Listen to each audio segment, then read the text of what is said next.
Ayan, hello po sa ating lahat, mapagpalang gabi. So, si Kuya Val ay tuwang-tuwa na nga naman po na ipinagmaneho ang ating EDC. So, dyan po natin makikita kung gaano ka supportive si Kuya Val sa EDC.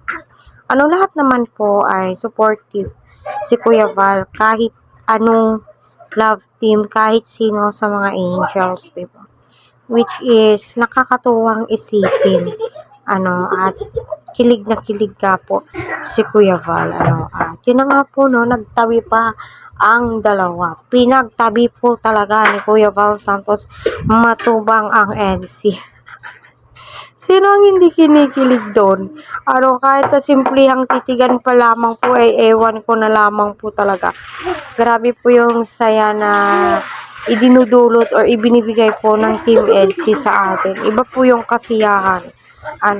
Lalong-lalo na yung mga ganito, diba? Kaya patuloy po natin suportahan si Kalinga Prab, Kuya Val at ang buong team. Please wag po natin skip ang kanilang ads para sa ganun nga po ay marami pa po ang kababayan po natin ang kanilang malingap and syempre ang kanilang matulungan dahil nga po sa dami po na naghihirap po ngayon at deserve naman po ng mga taong naaambunan po nila yung mga blessings na natatanggap po at kita naman po natin, 'di ba, si Beyonce ang hinihiling niya lamang po noon ay magkaroon sila ng bahay.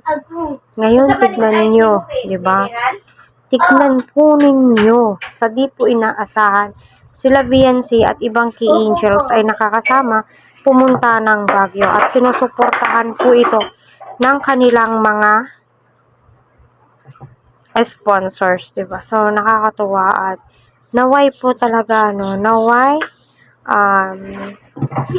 maging successful si Beyonce soon dahil nga po ay hindi po madamot si Beyonce mapagbigay po siya, nakakatuwa kaya nga po mahal na mahal siya ni Kuya Val, 'di ba? Lahat naman po sila kaya wag po natin skip ang kanilang ads.